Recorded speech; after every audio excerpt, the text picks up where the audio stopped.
My name is Connor Satterley, and this is Untitled, Racism in Postmodern America.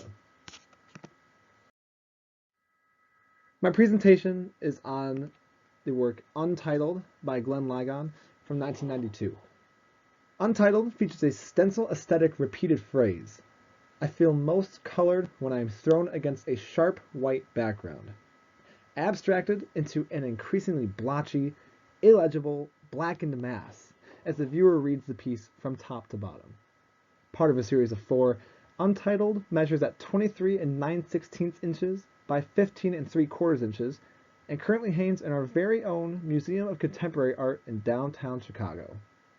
It is this typographic abstraction that I believe it allows Untitled to embody the inherently contextual nature of the black existence in America, exposing that racism is not the denigrative silencing of blackness by itself, but rather the opposite, a harsh and often violent spotlight put on black Americans, an exposition of a perceived otherness in a culture built upon the slave labor foundation of their ancestors. This work belongs to the postmodern period, and postmodernism, as I've come to understand it, is a direct response to modernism. Whereas modernism places trust and power within the institutions and ideological concepts that came from the Enlightenment period to drive society forward, postmodernism, while not outright rejecting these beliefs, does call them into question. It asks us to consider if the things we hold evident, that which makes up the very fabric of our society, is still applicable in today's world.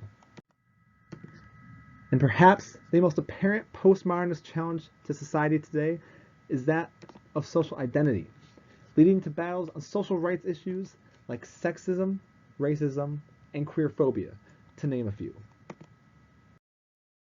The old school understanding of racism in American culture was restricted to the moment. The compounding effects of microaggressions, racial isolation, and socioeconomic disparities tied to race were concepts that hadn't been seriously considered. When an act of racism was made and then dealt with, a modernist would consider the matter over and done with, like the scales of justice had been set right again. In reality, our bodies and our minds forever carry that weight of those injustices with us, even when we're told that all was made right. There's this fantastic book by Claudia Rankine entitled Citizen and American Lyric. In this book, Rankine sets forth this exact notion of compounding injustice. In 2004, Serena Williams lost the championship game of the US Open due to a series of 5 bad calls made by then-chair umpire Mariana Alves. 5 years later, Serena was back at the championship game when a line judge called Serena stepping over the line.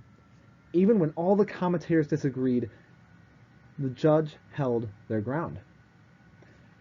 Serena's anger exploded with what was called a violent outburst, where she exclaimed, "I swear to God, I'm fucking going to take this fucking ball and shove it down your fucking throat.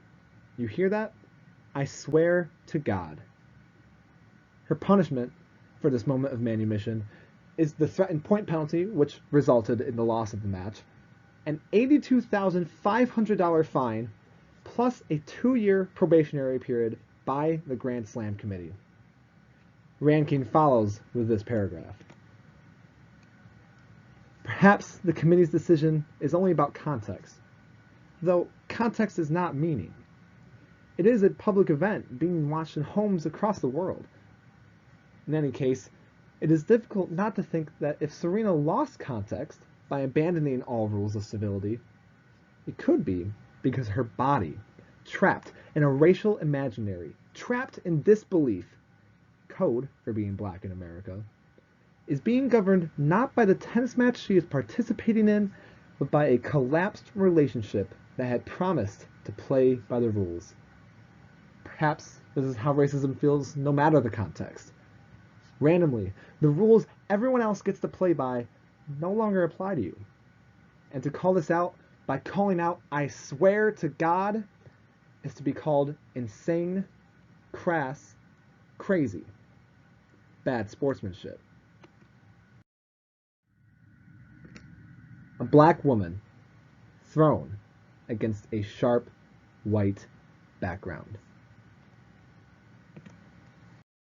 Serena's outburst against this referee was not a one-to-one reaction.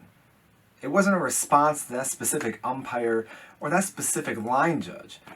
It was a response to a system, to the social structure she has been trapped within her entire life. And even though the players within that system often change, the roles that they play rarely do. What people like Serena Williams and Claudia Rankine and Glenn Ligon understand that many Americans still don't is that the racism Black America faces here is not based on erasure.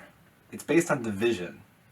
It is the hyper-acknowledgement of someone's blackness when they exist within a system built around whiteness. It is the double standard that two colors are supposed to operate the same way, even if they have polar opposite qualities, experiences, and backgrounds. It is putting black paint on a white canvas and getting upset that the black paint doesn't blend in, doesn't adhere to the white. You see, modernism views racism as a social interaction within a predefined system. Postmodernism views racism as the system itself. Calling someone a racial slur, or shooting an unarmed black teen for walking with a hoodie, or making one bad call in a game-deciding point in the US Open against a black woman is just exercising the power of that system.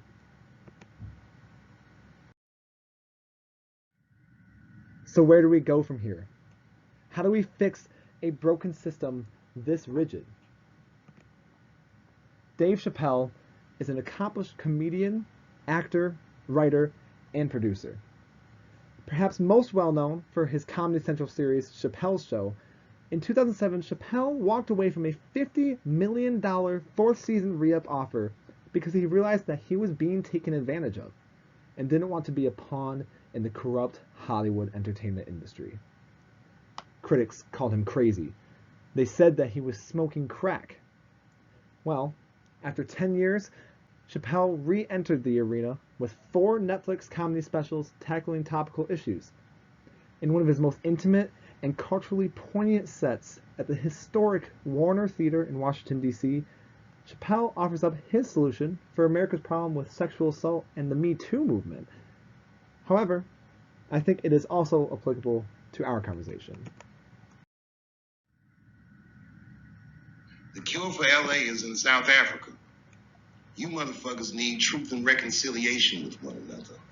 Because the end of apartheid should have been a fucking bloodbath by any metric in human history, and it wasn't. And the only reason it wasn't is because Desmond Tutu and Mandela and all these guys figured out that if a system is corrupt, then the people who adhere to the system and are incentivized by that system are not criminals. They are victims. And that the system itself must be tried. But because the how systems work is so compartmentalized as far as information, the only way we can figure out what the system is if everybody says what they did.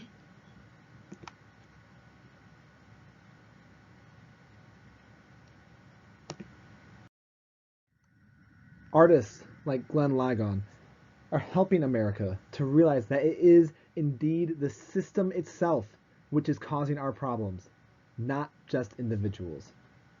The first step to solving any problem is realizing there is one. And until we can all acknowledge that the system itself is corrupt, we won't be able to truly start over. Because, as Dave Chappelle says, fear does not make lasting peace. Ask black people. Thank you.